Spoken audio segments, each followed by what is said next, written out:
Petland's Critter Care is brought to you in part by Nutrients Pet Foods, online at nutrients.com.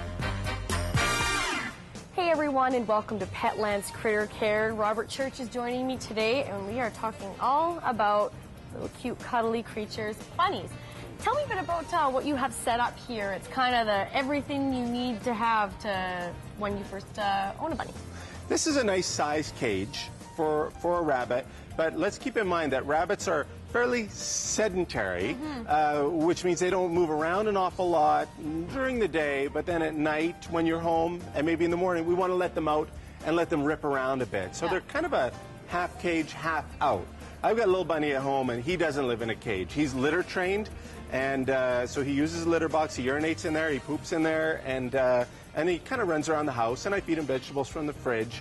But I learned the hard way that you really, really need to bunny-proof your home. Yes, you've lost some items. He's chewed through a camcorder charger and a laptop charger and a couple of other things. They do have a bit of a thing for wires. So we want to keep them under supervision when they're out in the home. But something like this is a good setup for them for when you're not home to supervise them. We want to keep them confined, but we want to keep them and give them everything they need to be happy. So if we want to start right down at the end here, we've got a little Timothy hay manger. Timothy hay is a very, very important part of any rabbit or rodent's diet. It's a very high fiber hay, and it just keeps things moving through, and rabbits will make any up to 40%, 50% of their diet can be Timothy hay. Okay. So we want to make sure that that's available to them at all times. We've got a good little hiding place for them because they want to feel secure, so they'll go and they'll hide underneath there, and they'll sit and look out and just hang out. And then we've got rabbit food for them in here as well, this is an extruded diet. There's rabbit pellets, and just that should be about 30 or 40% of their diet. And then I've got, some carrots. Looks like is that kale on there? And a pepper. And a yellow pepper. So we're covering all the colorful vegetables for them. Not too much fruit. We don't want to give them too much sugar in their diet, but lots of sort of high fiber vegetables. They will really appreciate that. The way to your rabbit's heart is through his stomach. And he will very, very much appreciate all of the food gifts that you bring for him.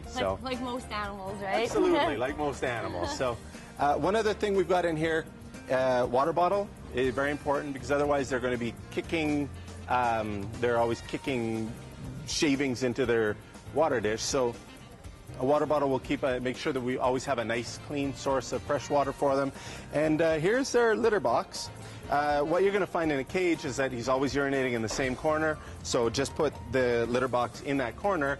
And frankly, once you have a litter box outside, put a little bit of the the dirty litter in that litter box and throw them in there, and they'll learn. You'll be surprised. As a lot of people say, rabbits are easier to litter train than cats are. Interesting. And what about grooming as far as nails, fur? What do we need to do for that? You can brush them if you like. They're pretty good at grooming themselves. We should really take our rabbit to the vet maybe once a year, though, and have a rabbit veterinarian have a look at them. But they really should go to the vet just to make sure they don't have overgrowing teeth, make sure that they don't have some sort of nutritional deficiency or, nail problems or anything like that. It's good preventative medicine for them. And who do you recommend these guys for?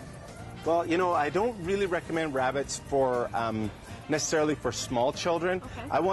I like rabbits to go into a home where it's going to be part of the family. It's not a 7-year-old's pet that you keep in the bedroom. This is an animal that needs to be out. It wants to interact with the whole family, and it wants to be part of the family. And so then it's a nice family pet. Or just people that want something. I'm living a little smaller in a condo. Dog or cat may not be for me. Maybe a bunny is a nice pet for you. Thanks so much, Robert, and get Flopsy to wave goodbye there. Thanks so much for watching, and we'll see you next week on Petland's Critter Care. Good wave there, Flopsy.